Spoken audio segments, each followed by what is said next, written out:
अस्सलाम वालेकुम जी जनाब। सर्कुलर मोशन आजकल हम डिस्कस कर रहे हैं। तो सर्कुलर मोशन में कोई बॉडी इस तरह से मूव करता है कि एक सेंट्रल पोजीशन से उसका फासला चेंज नहीं होता। सवाल ये पैदा होता है कि आखिर वो सर्कल पे मूव क्यों करता है, जबकि फर्स्ट लॉ ऑफ मोशन के मुताबिक अगर वो किसी वजह से मूव कर रहा है कोई भी बॉडी, तो वो स्ट्रेट लाइन में अपना सफ़र जारी रखेगा उस वक्त तक जब तक कि कोई एक्सटर्नल अनबैलेंस्ड फोर्स उसे मजबूर ना कर दे अपना रास्ता तब्दील करने पे, या उसे तेज़ चलने पे या आहिस्ता चलने पे। इसका मतलब ये है कि अगर कोई बॉडी सर्कुलर मोशन एग्जीक्यूट कर रहा है तो उसकी वेलोसिटी हर इंस्टेंट पर, हर लम्हे पर चेंज होगी। इसका मतलब ये है कि वो सीधे रास्ते पे अपना सफ़र जारी नहीं रख रहा, बल्कि अपना रास्ता खोटा करके, अपना रास्ता तब्दील करके किसी और पाथ को, स्ट्रेट लाइन ट्रेजेक्ट्री अपनी छोड़ के कर्व्ड पाथ पे वो मूव करता है, तो कोई ना कोई फोर्स लाजमी होगी जो उसे ऐसा करने पे मजबूर करेगी। और ये वो फोर्स जो है ये सेंट्रीपिटल फोर्स कहलाती है, जो किसी भी पार्टिकल के, ऑब्जेक्ट के या बॉडी के स्ट्रेट लाइन पाथ को चेंज करके कर्व्ड पाथ में या कर्व्ड ट्रेजेक्ट्री में चेंज कर देती है। कौन सी फोर्स ये काम करेगी? खातिनों हज़रात, सेंट्रीपिटल फोर्स बजाते खुद किसी फोर्स का नाम नहीं है, ये करैक्टर है। कोई भी फोर्स ये रोल प्ले कर सकती है। हर वो फोर्स जो स्ट्रेट लाइन पाथ को कर्व्ड पाथ में कन्वर्ट कर दे, यानी कि हर वो फोर्स जो कि किसी पार्टिकल को सर्कल पे मूव करने पर मजबूर कर दे, वो सेंट्रीपिटल फोर्स कहलाएगी। ये ग्रेविटेशनल फोर्स भी हो सकती है, किसी केस में फ्रिक्शनल फोर्स भी हो सकती है, किसी केस में कूलम फोर्स भी हो सकती है, किसी केस में टेंशन भी हो सकती है। कोई भी फोर्स ये रोल प्ले कर सकती है। एक्चुअली इस तरह की जो फोर्स है इसे कहते हैं सूडो फोर्स। लिखना आपने ऐसे है जैसे सूडो होता है, लेकिन असल में ये सूडो फोर्स कहलाती है। इसी तरह से जो रीस्टोरिंग फोर्स आपने सिंपल हार्मोनिक मोशन में पढ़ी हुई है वो भी सूडो फोर्स है, क्योंकि रीस्टोरिंग फोर्स भी एक करैक्टर है। कोई भी फोर्स ये रोल प्ले कर सकती है। कभी ग्रेविटी रीस्टोरिंग फोर्स का काम करती है, कभी इलास्टिक फोर्स रीस्टोरिंग फोर्स का काम करती है, कभी कौन सी। इसी तरह से कोई भी फोर्स सेंट्रीपिटल फोर्स का काम कर सकती है। जैसे मैं हूं, मेरा नाम नुमान अहमद ज़ीरक है, मैं पढ़ा रहा हूं, मैं टीचर हूं। जरूरी नहीं है कि हर टीचर का नाम नुमान अहमद ज़ीरक ही हो, या कोई नुमान अहमद ज़ीरक साहब है वो लाजमी टीचर हो। कोई भी बंदा टीचर बन सकता है, कोई भी बंदा टीचर का रोल प्ले कर सकता है। जो भी करेगा वो टीचर बन जाएगा। तो it is a pseudo character. तो सेंट्रीपिटल फोर्स भी एक सूडो फोर्स है। कोई भी फोर्स ये रोल प्ले कर सकती है। हर वो फोर्स जो स्ट्रेट लाइन पाथ को कर्व्ड पाथ में कन्वर्ट कर दे या चेंज कर दे, वो कहलाती है जनाब सेंट्रीपिटल फोर्स। नाबी अली, हर एक सर्कुलर मोशन में, हर एक बॉडी की, पार्टिकल की या ऑब्जेक्ट की जब सर्कुलर मोशन होगी तो उसमें सेंट्रीपिटल फोर्स लाजमी इन्वॉल्व होगी। इसके बगैर वो सर्कल पे रोटेट कर ही नहीं सकता, उसके बगैर उसकी डायरेक्शन ऑफ मोशन चेंज हो ही नहीं सकती। तो जो फोर्स उसकी डायरेक्शन चेंज कर रही है वो सेंट्रीपिटल फोर्स है। सर्कुलर मोशन कहाँ कहाँ पे जनाब, वो पंखे का पार घूम रहा है। आपने एक ये जो बागों में तोते उड़ाने वाले होते हैं, इन्होंने गोपिया कहते हैं उसे बनाया होता है। वो गलेल का जैसे हैंडल होता है वैसे उसके अंदर पत्थर डाल के रस्सी के साथ बांध के ऐसे उसे घुमाते हैं, और फिर घुमाते घुमाते ऐसे झटका देते हैं तो वो गोली की रफ्तार से जाके लगता है दरख्त पे, या कब वो चिड़ियों को, तोतों को डरा देता है या जख्मी कर देता है। तो वो जो पत्थर रस्सी के साथ बंधा हुआ विरल कर रहा है, घूम रहा है, उसको रस्सी में जो टेंशन है वो सेंट्रीपिटल फोर्स प्रोवाइड कर रही है।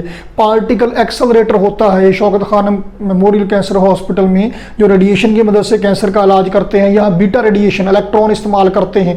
पहले हाई स्पीड से घुमाया जाता है इलेक्ट्रॉन को, तो वो घुमाने के लिए वहाँ भी सेंट्रीपिटल फोर्स चाहिए। जब वो घूमते घूमते मतलूबा स्पीड एक्वायर कर लेता है, फिर उसे बम्बार्डमेंट करते हैं उसकी कैंसरियस सेल्स पे, उनको डैमेज करने के लिए। बहरहाल हर किस्म की सर्कुलर मोशन में सेंट्रीपिटल फोर्स लाजमी इन्वॉल्व होगी। तो जनाब आली, हम सेंट्रीपिटल फोर्स के लिए मैथमेटिकल रिलेशन डिराइव करने जा रहे हैं। आज हमारे पास सर्कुलर मोशन करने वाला एक बॉडी है, वही पार्टिकल पी, मैस एम, ये सर्कल का सेंटर है जनाब अली, ओ रेडियस है आर। जनाब ये पार्टिकल P यहाँ पे सर्कुलर मोशन एग्जीक्यूट कर रहा है और यूनिफॉर्म एंगुलर वेलोसिटी के साथ, ओमेगा यूनिफॉर्म है। इसका मतलब है कि सर्कल पर मूव करने वाले बॉडी की लीनियर वेलोसिटी, जिसे टेंजेंशियल वेलोसिटी कहते हैं, वो भी यूनिफॉर्म है।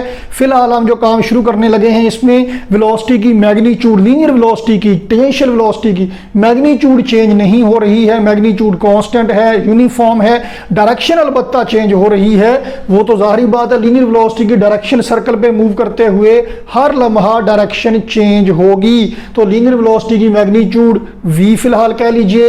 यहां पे पॉइंट ए पे हमने इसे ऑब्जर्व किया तो इस वक्त वेलोसिटी टेंजेंट के अलोंग है, टेंजेंशियल वेलोसिटी है ऐसे। तो ये पार्टिकल मूव करते करते पॉइंट ए से जनाब अली पहुंच गया है पॉइंट बी पे। यहां पे ये भी रेडियस जनाब अली आर है। इस सर्कल के दो रेडियाई के दरमियान बनने वाला एंगल है जनाब अली थीटा। ए और बी के दरमियान आर्क लेंथ है जनाब एस। ओके जी, तो अब जनाब अली ये देखेंगे क्या इसमें एक्सेलरेशन है। बिल्कुल है, लीनियर एक्सेलरेशन, क्योंकि लीनियर वेलोसिटी की डायरेक्शन में तब्दीली आ रही है, लीनियर वेलोसिटी की डायरेक्शन में तब्दीली आ रही है, इसलिए इसमें लीनियर एक्सेलरेशन है। ये एक्सेलरेशन ए है, हम इसे सेंट्रीपिटल एक्सेलरेशन कहेंगे क्योंकि ये सेंट्रीपिटल फोर्स के साथ रिलेटेड है, वो एंड तक जाते जाते बात करते हैं। तो वेलोसिटी की डायरेक्शन में तब्दीली आने की वजह से एक्सेलरेशन है। एक्सेलरेशन का फॉर्मूला होता है जनाब delta V over delta T. Delta we क्या है? Change in velocity. फिर से याद रहे कि वेलोसिटी में जो चेंज आ रही है वो वेलोसिटी की डायरेक्शन में चेंज आने की वजह से है, उसकी मैग्नीट्यूड में चेंज नहीं आ रही। डेल्टा टी टाइम इंटरवल है, पॉइंट ए से पॉइंट बी तक पहुंचने का टाइम। चूंकि यूनिफॉर्म स्पीड से मूव कर रहा है बॉडी, इसलिए हम फार्मूला लगा सकते हैं S is equal to V T. T यानी delta T is equal to S over V. ये वो टाइम है जो उसे ए से बी तक पहुंचने में लगा।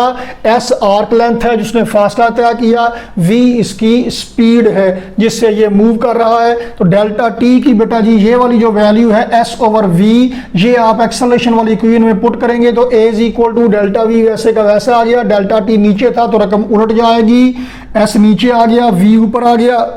लो जनाब ये हमने इसको रीअरेंज करके यहां तक हम पहुंच गए हैं। A is equal to V delta V over S.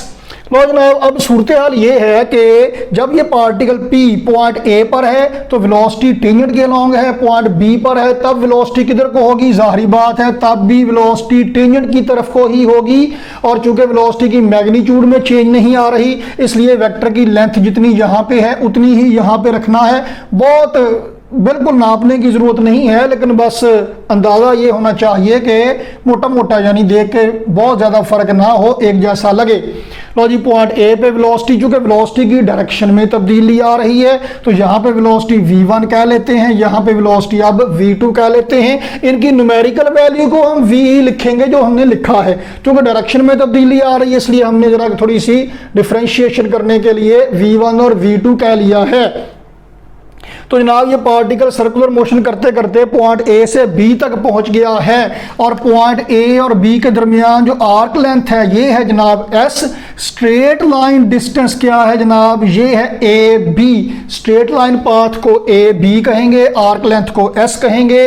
और ये सर्कल के दो रेडियाई के दरमियान बनने वाला एंगल है जनाब थीटा। तो आप देखेंगे वेलोसिटी की डायरेक्शन में जो चेंज आ रही है, पहले वेलोसिटी यहां पे थी, जब ये पॉइंट ए पर है पॉइंट बी पर पहुंचा तो वेलोसिटी हो गई कितनी जनाब? v2। तो v1 से v2 चेंज आ रही है वेलोसिटी में ऐसे करके इस सिचुएशन में। वो जनाब हम अब देखना ये चाहते हैं कि वेलोसिटी में चेंज डेल्टा वी कितनी है, यानी एक्सेलरेशन कितना है, ये हमने मालूम करना है। तो एक्सेलरेशन की न्यूमेरिकल वैल्यू तो हमारे पास आ गई है, आ जाएगी। इस एक्सेलरेशन भी चूंकि वेक्टर क्वांटिटी है तो उसकी न्यूमेरिकल वैल्यू भी और डायरेक्शन भी दोनों ही हमें मालूम करना होगी, दोनों ही हम मालूम करेंगे।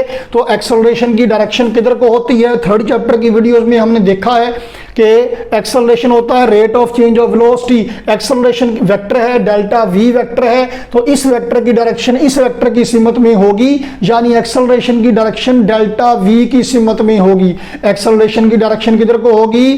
डेल्टा वी की सिमत में। चेंज इन वेलोसिटी, तो चेंज इन वेलोसिटी है v1 से v2 हो रही है ऐसे करके, तो हम v1 और v2 को ड्रा करते हैं ताकि डेल्टा v मालूम कर सकें। हम देखें कि वेलोसिटी में चेंज कितनी आई है, डायरेक्शन में चेंज आई है, यहां से यहां तक कितनी हो गई है ऐसे करके।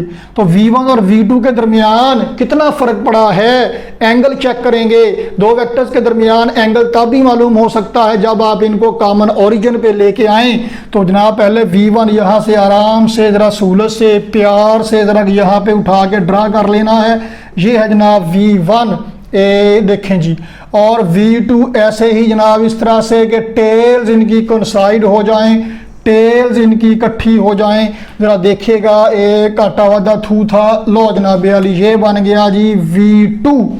लो जनाब मैं नाम इनके बुक वाले दे लेता हूँ। पंजाब टेक्स्ट बुक की बुक में पेज नंबर 106 पे फिगर 5.6 ए और बी, ये बी वाली में पी क्यू आर। लो जी, तो जनाब डेल्टा वी किधर को है? v1 से v2 की सिमत में है, तो v1 से v2 की सिमत में ऐसे करके ड्रा कर लेते हैं जनाब। ये हो गया डेल्टा वी। जनाब आली हमारे पास है दो ट्राइंगल्स, तीन हो गई थी सॉरी, दो ट्राइंगल्स हमारे पास हैं। एक है जनाब ओ ए बी और दूसरी है जनाब पी क्यू आर, और दोनों ट्राइंगल्स आइसोसेलेस ट्राइंगल्स हैं। क्या हैं? आइसोसेलेस ट्राइंगल्स हैं, जिन्हें उर्दू में कहते हैं जनाब मसावियो साकैन मुसल्लसें। मसावियो साकैन आइसोसेलेस ट्राइंगल्स हैं। ये कौन सी होती हैं? जिनकी दो साइडें बराबर होती हैं। देखिए ओ ए बी में, ए बी वाली साइड का तो हमें पक्का पता नहीं है। ओ ए बी सर्कल का रेडियस है, ओ बी भी सर्कल का रेडियस है, तो रेडियस पाई पाई मतलब ये दोनों एक जैसे हैं। तो ओ ए बी में ओ ए और ओ बी ये दोनों साइडें आपस में, दोनों आर्म्स की लंबाई आपस में बराबर है। और जनाब ये ट्राइंगल देखे पी क्यू आर, इसमें v1 और v2, पी क्यू और पी आर, v1 वेलोसिटी की मैग्नीट्यूड है, v2 वेलोसिटी की मैग्नीट्यूड है, और यहाँ पे इस सिचुएशन में वेलोसिटी की मैग्नीट्यूड चेंज नहीं हो रही, इसलिए v1 और v2, पी क्यू और पी आर ये दोनों साइडें बराबर हैं। तो ये भी आइसोसेलेस ट्राइंगल, ये भी आइसोसेलेस ट्राइंगल। ठीक है, दो आइसोसेलेस ट्राइंगल्स हमारे पास हैं। इत्तेफाक देखे क्या है इन आइसोसेलेस ट्राइंगल्स में, देखिए v1 क्या है? टेंजेंट की सिमत में टेंजेंशियल वेलोसिटी है, v1 is tangent to O A. इस सर्कल पे टेंजेंट है v1, v2 भी टेंजेंट है। तो किसी भी सर्कल पर जो रेडियस है और उसका टेंजेंट है ये आपस में परपेंडिकुलर होते हैं। टेंजेंट सर्कल को छू के टच करके लाइन गुजरती है, रेडियस और टेंजेंट परपेंडिकुलर होते हैं आपस में। मतलब ओ ए, इस ट्राइंगल में ओ ए बी ट्राइंगल में जो आर्म या साइड ओ ए है ये v1 पर परपेंडिकुलर है, यानी ये मैं ब्लू कलर से कट लगाता हूं इस पे, ओ ए और v1 ये आपस में परपेंडिकुलर है, ये इसके परपेंडिकुलर है और यही ये है।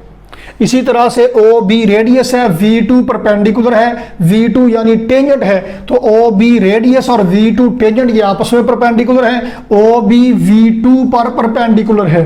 लो जनाब जरा देखिएगा बराए मेहरबानी गौर से, हमने सिलेबस में पहले भी हमने एक दो जगह पे ये काम किया है, आइंदा भी करना है। इस ट्राइंगल में ये ऐसे करके है जी एंगल थीटा ओ ए और ओ बी के दरमियान, ओ ए और ओ बी के दरमियान है एंगल थीटा।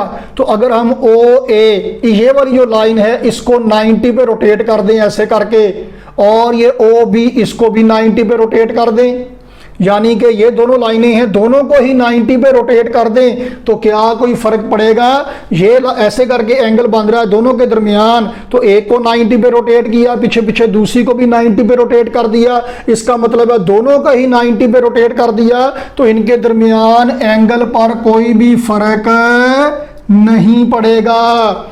तो ओ ए पर v1 परपेंडिकुलर, ओ बी पर v2 परपेंडिकुलर, इस ट्राइंगल में और इस ट्राइंगल में एक साइड एक पर परपेंडिकुलर, दूजी पर परपेंडिकुलर, तो दोनों साइडों को 90 के एंगल पर घुमाने से इनके दरमियान एंगल पर फर्क नहीं पड़ा, इसलिए जितना ये एंगल O है उतना ही ये वाला एंगल PB है। तो जनाब वाली दो आइसोसेलेस ट्राइंगल्स हैं जिनमें इक्वल साइडों के दरमियान, इक्वल आर्म्स के दरमियान बनने वाले एंगल क्या हैं? बराबर हैं। फिर से देखें, दो आइसोसेलेस ट्राइंगल्स जिनमें इक्वल आर्म्स के दरमियान बनने वाले एंगल आपस में बराबर हैं। जनाब यारी अगर दो आइसोसेलेस ट्राइंगल्स हों जिनमें दो इक्वल साइडों के दरमियान बनने वाले एंगल आपस में बराबर हो जाएं तो इसका मतलब है कि दोनों ट्राइंगल्स सिमिलर ट्राइंगल्स होती हैं।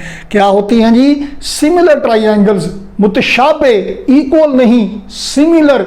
ये मैं अभी जरा आगे वाला लफ्ज कह गया, इससे पहले ज्यादा सिंपली हम ये समझ लें आप कि किसी दो ट्रायंगल में देखें इक्वल साइडों के दरमियान बनने वाले एंगल आपस में बराबर हो जाएं तो इन दोनों ट्रायंगल्स के बाकी दोनों एंगल भी आपस में बराबर होंगे। एक एंगल अगर बराबर हो जाए, इक्वल आर्म्स के दरमियान, इक्वल साइडों के दरमियान बनने वाला एंगल अगर आपस में बराबर हो जाए तो बाकी दो एंगल भी आपस में बराबर हो जाएंगे। कैसे? आइए देखते हैं, एक मिनट जरा। एक एंगल है जनाब थीटा, बाकी दो एंगल्स में से एक ए है, एक बी है, और किसी ट्राइंगल के तीनों एंगल्स को जमा कीजिए, जवाब आता है 180। थीटा ये plus A plus B equal to 180। लेकिन ये दोनों साइडें आपस में बराबर हैं। देखें जरा फिर से, ये दो साइडें बराबर हैं, ये तीसरी साइड इनके सामने वाली, ये वाली, अगर इन दोनों आर्म्स को ऐसे खोल दें, ये तो आपस में बराबर हैं, तीसरी साइड बड़ी हो गई तो ये वाला एंगल भी बड़ा हो गया। अगर आप ऐसे कर दें तो सामने वाली साइड छोटी हो गई तो एंगल भी छोटा हो गया।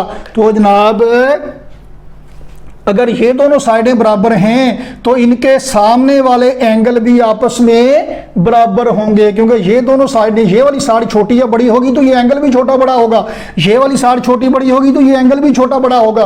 तो ये दोनों साइडें आपस में बराबर हैं तो इनके सामने वाले एंगल भी आपस में बराबर होंगे। इसका मतलब है ए और बी आपस में बराबर हैं। ये पक्की बात हो गई। कितने कितने हैं? हम फर्ज कर लेते हैं कि ये हैं जनाब 50-50 के, चलें 50 plus 50 plus theta equal to 180, यानी theta plus 100 is equal to 180, तो theta is equal to 80 degree हो गया जी। अब ये थीटा 80 है तो ये थीटा भी 80 है, ये एंगल तो हो गया 80, और ये दोनों साइडें आपस में बराबर हैं तो इनके सामने वाले एंगल भी आपस में बराबर होंगे। तो इस ट्राइंगल में एक एंगल है 80 का, बाकी दो एंगल आपस में बराबर हैं। तो ये कितने कितने के होंगे? ज़ाहिर है 50-50 के होंगे। 50-50 100 और 80 180 हो जाएगा। तो इसका मतलब है कि ये एंगल अगर आपस में बराबर हो गए तो जितने ये हैं उतने ही ये भी होंगे। इन दोनों ट्राइंगल्स के तीनों एंगल आपस में बराबर हो गए। दो ऐसी आइसोसेलेस ट्राइंगल्स जिनकी इक्वल आर्म्स के दरमियान बनने वाले एंगल आपस में बराबर हो जाएं तो उनके बाकी दो एंगल भी आपस में बराबर हो जाते हैं। और दो ऐसी ट्राइंगल्स जिनके तीनों एंगल आपस में बराबर हों, ये होती हैं बेटा जी सिमिलर ट्राइंगल्स। मतलब क्या है इसका? सिमिलर का मतलब क्या है और इक्वल का मतलब क्या है? इक्वल ट्राइंगल्स वो होती हैं जिनके तीनों साइडें, तीनों एंगल आपस में बराबर हों, और सिमिलर ट्राइंगल्स, मुतशाबे ट्राइंगल्स वो होती हैं जिनके तीनों एंगल तो आपस में बराबर हों, तीनों साइडें बराबर हो भी सकती हैं और नहीं भी हो सकती। ये देखें, ये एक ट्राइंगल के अंदर दूसरी ट्राइंगल बना दी है, इसकी साइडें छोटी हैं, इसकी साइडें बड़ी हैं, लेकिन ये एंगल दोनों आपस में बराबर हैं, ये आपस में बराबर हैं, ये आपस में बराबर हैं। ये सिमिलर ट्राइंगल्स हैं, इक्वल नहीं हैं। तो अगर दो सिमिलर ट्राइंगल्स हैं तो इसका मतलब क्या है कि इसका मतलब ये है कि ये एंगल बराबर है, ये बराबर है, ये बराबर है, तीनों एंगल बराबर हैं तो साइडों की रेशो बराबर होगी। इस बात को समझने के लिए मोटी सी मिसाल आप ये समझें कि मेरा कद 6 फीट है, मेरे साथ एक और बच्चा खड़ा है, उसका कद है 3 फीट, तो मेरा कद उसके मुकाबले में 2 गुना है। हम हैं दोनों इंसान के बच्चे, इक्वल नहीं है, सिमिलर हैं, तो मेरा कद उसके कद के मुकाबले में 2 गुना है, तो मेरा अंगूठा भी उसके अंगूठे से 2 गुना होगा, तो मेरी ये वाली उंगली भी उसकी ये वाली उंगली से 2 गुना होगी, मेरे बाजू की लंबाई भी उसके बाजू की लंबाई से 2 गुना होगी। ये सिमिलर हैं, मुतशाबे हैं। ये ऐसा नहीं होगा कि मेरा कद उसके कद के मुकाबले में 2 गुना बड़ा है और मेरा बाजू उसके बाजू के मुकाबले में छोटा है। बाकी का तो मेरा बड़ा है, ये तो फिर सिमिलरिटी रहेगी नहीं, एक जैसे इंसान के बच्चे नहीं रहेंगे। तो ये दोनों जनाब ट्रायंगल्स क्या हैं, सिमिलर ट्रायंगल्स हैं जनाब। और सिमिलर ट्रायंगल्स का मतलब क्या है कि इनकी कोरिस्पोंडिंग साइडों की रेशो बराबर होगी। हम इस ट्रायंगल की और इस ट्रायंगल की दो दो साइडों की रेशो लेते हैं। कैसे लें जनाब, देखिए इसमें दो बराबर साइडें छोड़ के तीसरी साइड है, दो बराबर साइडें छोड़ के तीसरी साइड है, तो जनाब triangle P Q R and triangle O A B चूंकि सिमिलर हैं तो उनको जरा कंपेयर करते हैं। इनकी दो बराबर साइडें छोड़ के तीसरी साइड डेल्टा वी बटा दो बराबर साइडों में से कोई एक ले लें, V1 या V2। चूंकि सिर्फ न्यूमेरिकल वैल्यूज की लेंथ लिखनी है तो वो हम V लिख लेते हैं। हम न्यूमेरिकल वैल्यू की बात कर रहे हैं, डायरेक्शन से हमें गर्द नहीं है ये रेशो लिखते हुए। तो इस ट्रायंगल में दो बराबर साइडों को छोड़ के तीसरी साइड बटा दो बराबर साइडों में से कोई एक। इसी तरह से ओ ए बी में दो बराबर साइडें छोड़ के जो तीसरी साइड है ए बी, जो रेड लाइन से है तो मैं इसे रेड से ही लिखता हूं अभी, ए बी डिवाइडेड बाय दो बराबर साइडों में से कोई एक आर और आर में से कोई एक। लो जनाब आली ना, असल में यहाँ पे डेल्टा वी है तो यहाँ से डेल्टा वी निकाल के हमने यहाँ पे लिखना है। तो delta V is equal to V into A B over R. लो जी, तो डेल्टा वी की वैल्यू यहाँ पे बेटा जी इक्वेशन नंबर 1 में पुट कर देते हैं। देखिए क्या बनता है, A is equal to V delta V over S into V A B over R. लेकिन आप एक बात और जरा गौर कीजिए, हम ये v is equal to R omega वाली वीडियो में जो हमने वेरी प्रीवियस डिस्कशन की है उसमें हमने ये कहा था कि अगर a और b को एक दूसरे करीब लाते जाएं, टाइम इंटरवल कम हो a से b तक पहुंचने का, तो ये जो आर्क लेंथ है ऐसे टेढ़ी नहीं रहती, बिल्कुल a b के दरमियान आर्क भी सीधी हो जाती है। तो a b is equal to S हो जाता है। तो यहां पे आप S की जगह पे ए बी लिखिए या ए बी की जगह पे S लिखिए, V और V स्क्वायर आ जाएगा जी, इंटू डेल्टा V आ जाएगा जनाब बटा S into A B over R।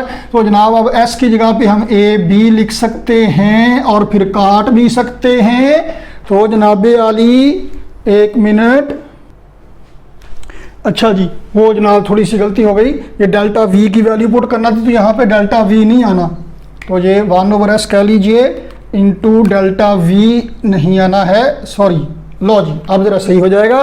तो जनाब ए बी और एस बराबर हो गए, तो A is equal to V square over R. ये जनाब जो एक्सेलरेशन है ये निकल आया, वो बॉडी जो सर्कुलर मोशन एग्जीक्यूट कर रहा है उसका एक्सेलरेशन निकल आया है। और ये एक्सेलरेशन किस वजह से है, वेलोसिटी की डायरेक्शन में आने वाली तब्दीली की वजह से है। इसे सेंटीमीटर एक्सेलरेशन कहते हैं। A C equal to V square over R, ये आपने पहले सुना पड़ा हुआ है, अब हमने प्रूव कर दिया आज। Centimetre acceleration is equal to V square over R. लो जी, तो जनाब फॉर्मूला हमारे पास फोर्स के लिए होता है F is equal to M A. Force अगर सेंटीमीटर फोर्स है तो एक्सेलरेशन क्या होगा, सेंटीमीटर एक्सेलरेशन होगा। तो जनाब centimetre force is equal to M into एक जगह पे आ गया वी स्क्वायर ओवर आर। लो जी सेंटीमीटर फोर्स का फार्मूला तो निकल आया, बाकी आगे चलते हैं। लेकिन आप पहले नंबर पे तो ये देखें कि सेंटीमीटर एक्सेलरेशन की न्यूमेरिकल वैल्यू मैग्नीट्यूड तो जनाब सेंटीमीटर एक्सेलरेशन की निकल आई है। तो एक्सेलरेशन चूंकि वेक्टर क्वांटिटी है, न्यूमेरिकल वैल्यू हमने यहाँ पे निकाल ली है। अब इसकी डायरेक्शन निकाली है, एक्सेलरेशन की डायरेक्शन किधर को होगी, वो जनाब ये रिलेशन देखिए, एक्सेलरेशन होगा डेल्टा वी की सिमत में। तो डेल्टा वी किधर को है ये देखना है जनाब। तो आइए जनाब देखते हैं कि डेल्टा वी कौन सी सिमत में है, जरा ध्यान से हमारे साथ रहिएगा, फिर देखते हैं जी कि डेल्टा वी कौन सी सिमत में है। जिधर को डेल्टा वी होगा उधर को एक्सेलरेशन होगा, और जिधर को एक्सेलरेशन होगा उधर को ही फोर्स होगी, सेंटीमीटर फोर्स होगी।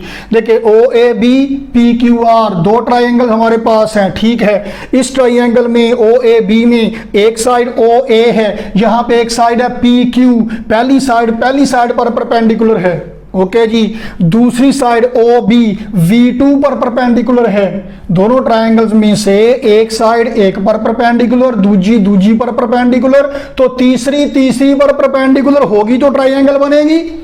इसका मतलब यह है कि delta V is perpendicular to A B, delta V is perpendicular to A B. देखिए यहां से ये ऐसे करके नजर भी आ रही है आपको, ऐसे ही ड्रा कर लेना है। ये है delta V that is perpendicular to A B, और डेल्टा V की डायरेक्शन किधर को है, V1 से V2 की तरफ ऐसे करके लो जी। तो delta V is directed towards the centre of circle. फिर से सुने, दोनों ट्रायंगल्स में पहली साइड पहली पर परपेंडिकुलर है, दूसरी पर परपेंडिकुलर है, तो तीसरी पर परपेंडिकुलर होगी। And it is directed from V1 to V2 ऐसे करके। ये जी आपकी बुक में लिखा हुआ होगा कि delta V is parallel to किसके पैरेलल है, ये जो मैंने एरो लगाया इसके पैरेलल है। और ये जो लाइन है ये क्या है, it is perpendicular bisector of A B. ये लाइन क्या है, ए बी पर परपेंडिकुलर है और उसे बाइसेक्ट कर रही है, दो हिस्सों में तकसीम कर रही है। This is perpendicular bisector of A B and delta V is parallel to this line, यानी delta V is directed along this line. तो जनाब ये सर्कल के सेंटर की तरफ है, तो centripetal acceleration is directed towards the centre of circle, तो centripetal force is also directed towards the centre of circle. तो जनाब आली अब हमारे पास ये बात आपने याद रखना है कि सर्कुलर मोशन करने वाले बॉडी के दो तरह के एक्सेलरेशन हमारे सामने आ चुके हैं। एक हमने कहा था AT टेंजेंशियल एक्सेलरेशन, वो टेंजेंशियल एक्सेलरेशन किधर को होता है, वो होता है सर्कल के टेंजेंट की सिमत में, किधर को, सर्कल के टेंजेंट की सिमत में। और ये किस वजह से होता है, ये टेंजेंशियल वेलोसिटी की मैग्नीट्यूड में, न्यूमेरिकल वैल्यू में आने वाली तब्दीली की वजह से होता है। जबकि दूसरा जो अब हमने निकाला है ये है सेंट्रीपिटल एक्सेलरेशन, जो कि सर्कल के सेंटर की तरफ होता है, और ये वेलोसिटी की, लीनियर वेलोसिटी की डायरेक्शन में तब्दीली की वजह से होता है। तो बेटा जी अब आप ये देखें कि कोई भी बॉडी, कोई भी पार्टिकल, कोई भी सिस्टम जो सर्कुलर मोशन एग्जीक्यूट कर रहा होगा, जो सर्कुलर मोशन कर रहा होगा, उसकी वेलोसिटी की डायरेक्शन में तब्दीली तो लाजमी आएगी। इसका मतलब है सेंटीपिटल एक्सेलरेशन तो लाजमी होगा। इस केस में सेंटीपिटल एक्सेलरेशन है, टेंजेंशियल नहीं है, क्योंकि वेलोसिटी की मैग्नीट्यूड चेंज नहीं हो रही थी। अगर वेलोसिटी की मैग्नीट्यूड चेंज होगी तो टेंजेंशियल एक्सेलरेशन होगा, सेंटीपिटल लाजमी होगा, उसके बगैर सर्कुलर मोशन होना ही नहीं है। इसका मतलब यह हुआ कि अगर एक बॉडी जो सर्कल पे मोशन कर रहा है, सर्कुलर मोशन एग्जीक्यूट कर रहा है और वेलोसिटी की मैग्नीट्यूड भी चेंज हो रही है, तो उसके दो तरह के एक्सेलरेशन होंगे, सेंटीपिटल और टेंजेंशियल एक्सेलरेशन। तो टोटल एक्सेलरेशन उसका कितना होगा, इन दोनों का वेक्टर सम होगा, वो ये होगा A, and that A is equal to AT square plus AC square under root. ये उस बॉडी का एक्सेलरेशन निकालने का तरीका है जिसकी वेलोसिटी की मैग्नीट्यूड भी चेंज हो रही है सर्कुलर मोशन करते हुए। एक गाड़ी रेस पकड़ रही है तो उसका जो पहिया है वो तेज होता जा रहा है, तो उस केस में ऐसा होगा। तो ये ध्यान रखें कि टेंजेंशियल एक्सेलरेशन क्या होता है और सेंट्रीपिटल एक्सेलरेशन क्या होता है। लो जनाब यहाँ पे हमने सेंट्रीपिटल फोर्स लिखी है in terms of linear velocity, तो in terms of angular velocity लिखते हैं mv square, v is equal to R omega, तो v स्क्वायर मतलब आर ओमेगा का स्क्वायर बटा आर, यानी m R square omega square बटा आर। तो ये जनाब एक आर से एक आर कट गया, centripetal force is equal to m R omega square. ये भी सेंटीपिटल फोर्स है in terms of angular velocity, in terms of angular term. ये लीनियर टर्म में है, ये एंगुलर टर्म में है। यूनिट और डायमेंशन दोनों से निकाल लीजिए, वही न्यूटन वाले किलोग्राम मीटर पर सेकंड स्क्वायर बेस यूनिट और ml पर टी स्क्वायर डायमेंशन निकलेंगे। तो जनाब आली आज की इस वीडियो में हमने देखा सेंटीपिटल फोर्स क्या होती है, फॉर्मूला कैसे डिराइव करते हैं, सेंटीपिटल एक्सेलरेशन, टेंजेंशियल एक्सेलरेशन। तो देखिए कोई क्वेश्चन आपके ज़हन में है तो जरूर पूछिए। थैंक यू वेरी मच, अल्लाह हाफिज़।